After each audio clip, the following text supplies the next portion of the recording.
Me parece extraño ver mi trabajo en terapia de hipnosis regresiva y ver cómo, no solo yo misma, pero el campo entero ha cambiado y evolucionado. Cuando me aventaron, gentilmente, al campo de la reencarnación, en 1968, todo era nuevo y desafiante. Había abierto una puerta en mi mente que jamás se cerraría. No había libros o instrucciones en aquellos días que guiaran a un hipnoterapeuta. Tuve que escribir mis propias reglas y mi propia técnica desde un principio. Ahora sé que eso fue lo mejor. Nunca tuve a nadie que me dijera que solo hay un método correcto, el suyo, de hacer hipnosis. Nunca tuve a nadie que me dijera que no podía experimentar, que solo tenía que ser de la manera que se había hecho por años.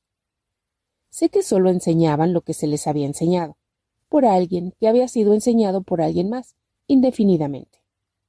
No cuestionaban los métodos que les habían enseñado, pero tampoco les habían dicho que podían cambiar las reglas y desarrollar su propia manera, seguir su propio camino. Tal vez, porque no había instrucciones, pensé que se me había encargado algo nuevo y excitante.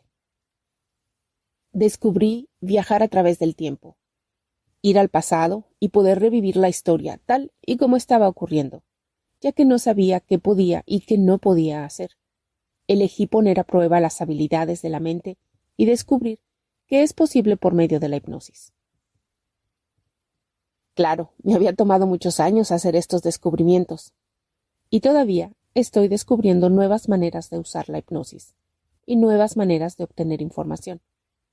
Al principio de mi trabajo, cuando comencé a hacerlo consistentemente, en 1979, me fascinó la idea de viajar a través del tiempo. Por medio de mis clientes, y cómo descubrir lo que se siente vivir en esos tiempos lejanos. Como investigadora y reportera, amo la historia.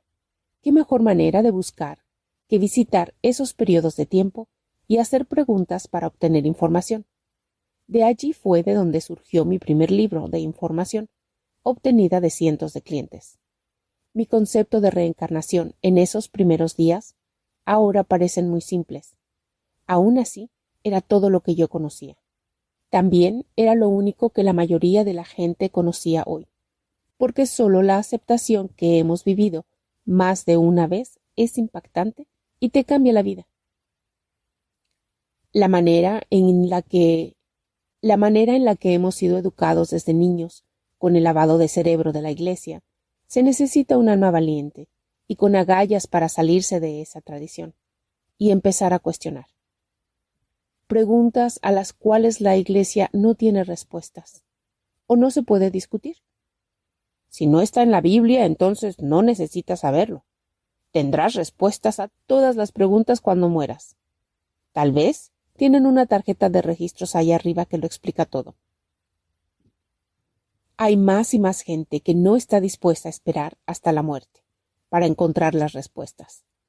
Cada vez se dan más y más cuenta que hay más allá de lo que les han hecho creer todas sus vidas. Están empezando a hacer preguntas, y las respuestas están allí, para la mente buscadora e inquisitiva. Para mí, aceptar el concepto de reencarnación no fue difícil.